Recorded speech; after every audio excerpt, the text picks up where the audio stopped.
कर्ण का जन्म कैसे हुआ था, आज बताएंगे पूरा जन्म का कहानी। कर्ण का जन्म धृतराष्ट्र, पांडु और विदुर के लालन पालन का भार भीष्म के ऊपर था। तीनों पुत्र बड़े होने पर विद्या अध्ययन के लिए भेजे गए। धृतराष्ट्र बल विद्या में, पांडु धनुर्विद्या में तथा विदुर धर्म और नीति में निपुण हुए। युवा होने पर धृतराष्ट्र अंधे होने के कारण विदुर दासी पुत्र थे, इसलिए पांडु को ही हस्तिनापुर का राजा घोषित किया गया। भीष्म ने धृतराष्ट्र का विवाह गांधार की राजकुमारी गांधारी से कर दिया। गांधारी को जब झांत हुआ कि उसका पति अंधा है तो उसने स्वयं अपनी आंखों पर पट्टी बांध ली। उन्हीं दिनों यदुवंशी राजा शूरसेन की पोषित कन्या कुंती जब सयानी हुई तो पिता ने उसे घर आए हुए महात्मा ऋषि मुनि आदि आते, कुंती उनकी सेवा मन लगाकर किया करती थी। एक बार वहां दुर्वासा या ऋषि आ पहुंचे। कुंती ने उनकी भी मन लगाकर सेवा की।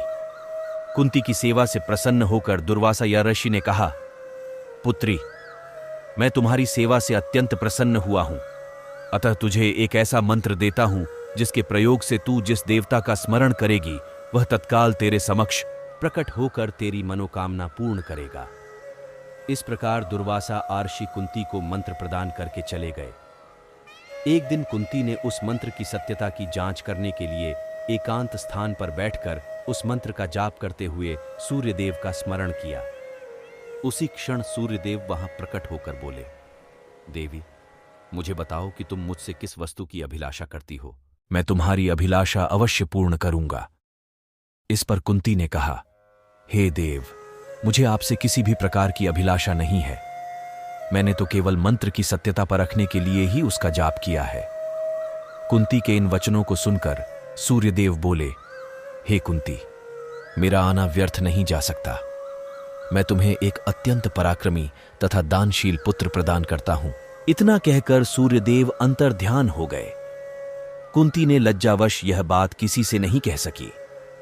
समय आने पर उसके गर्भ से कवच कुंडल धारण किए हुए एक पुत्र उत्पन्न हुआ। कुंती ने उसे एक मंजूषा में रखकर रात्रि बेला में गंगा में बहा दिया। वह बालक बहता हुआ उस स्थान पर पहुंचा जहां पर धृतराष्ट्र का सारथी अधिरथ अपने अश्व को गंगा नदी में जल पिला रहा था। उसकी दृष्टि कवच कुंडलधारी शिशु पर पड़ी। अधिरथ निसंतान था, इसलिए उसने बालक को अपने छाती से लगा लिया और घर ले जाकर उसे अपने पुत्र के जैसा पालने लगा। उस बालक के कान अति सुंदर थे, इसलिए उसका नाम कर्ण रखा गया।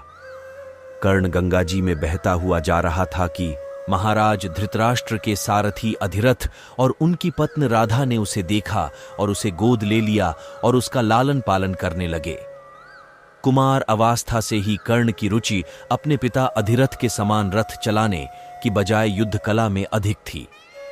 कर्ण और उसके पिता अधिरथ आचार्य द्रोण से मिले, जो कि उस समय युद्ध कला के सर्वश्रेष्ठ आचार्यों में से एक थे। द्रोणाचार्य उस समय कुरु राजकुमारों को शिक्षा दिया करते थे।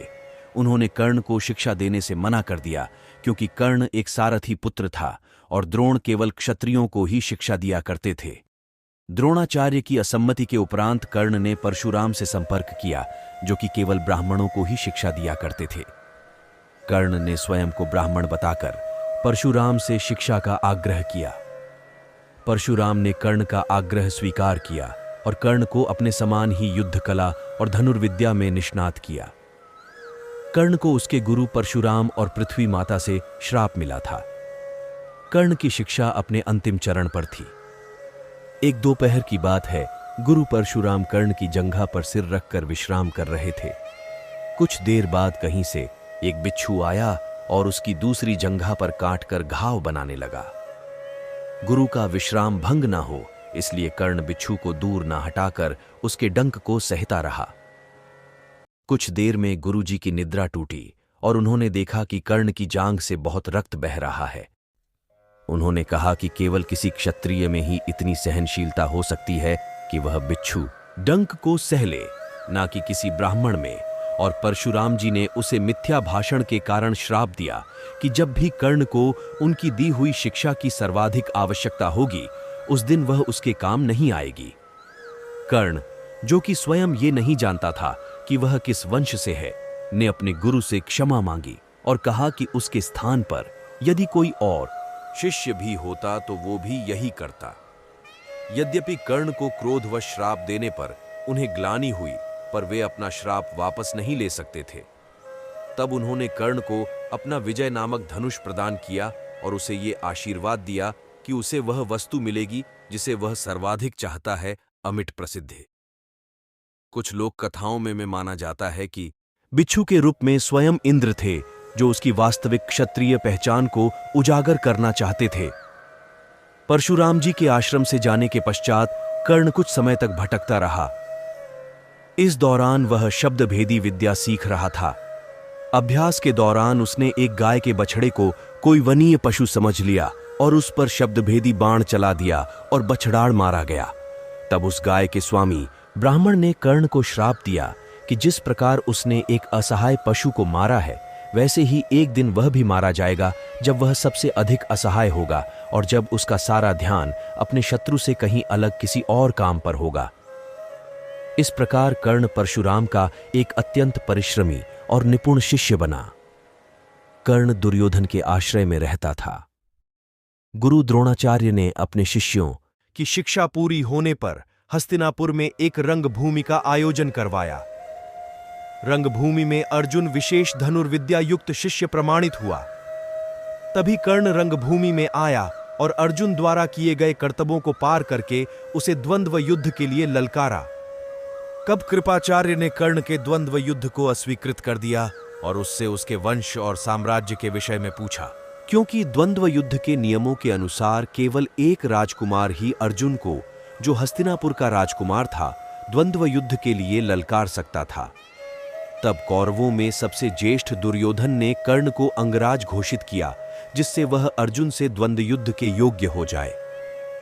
जब कर्ण ने दुर्योधन से पूछा कि वह उससे इसके बदले में क्या चाहता है, तब दुर्योधन ने कहा कि वह केवल ये चाहता है कि कर्ण उसका मित्र बन जाए। इस घटना के बाद महाभारत के कुछ मुख्य संबंध स्थापित हुए, जैसे दुर्योधन और कर्ण के बीच सुदृढ़ संबंध बने, कर्ण और अर्जुन के बीच तीव्र प्रतिद्वंद्विता और पांडवों तथा कर्ण के बीच वैमनस्य। कर्ण दुर्योधन का एक निष्ठावान और सच्चा मित्र था। यद्यपि वह बाद में दुर्योधन को खुश करने के लिए द्यूत क्रीड़ा में भागीदारी करता है, लेकिन वह आरंभ से ही इसके विरुद्ध था। कर्ण शकुनी को पसंद नहीं करता था और सदैव दुर्योधन को यही परामर्श देता कि वह अपने शत्रुओं को परास्त करने के लिए अपने युद्ध कौशल और बाहुबल का प्रयोग करे, न कि कुटिल चालों का।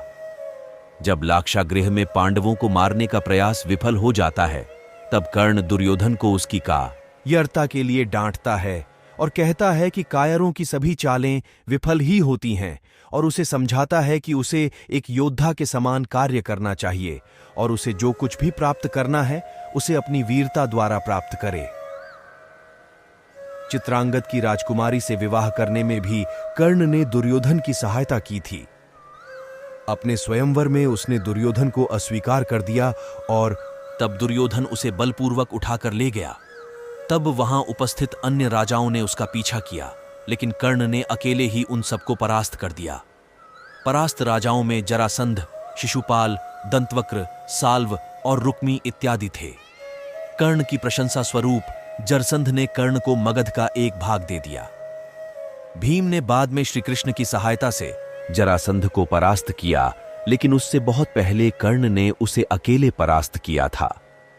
कर्ण ही ने जरासंध की इस दुर्बलता को उजागर किया था कि उसकी मृत्यु केवल उसके धड़ को पैरों से चीरकर 2 टुकड़ों में बांटकर हो सकती है।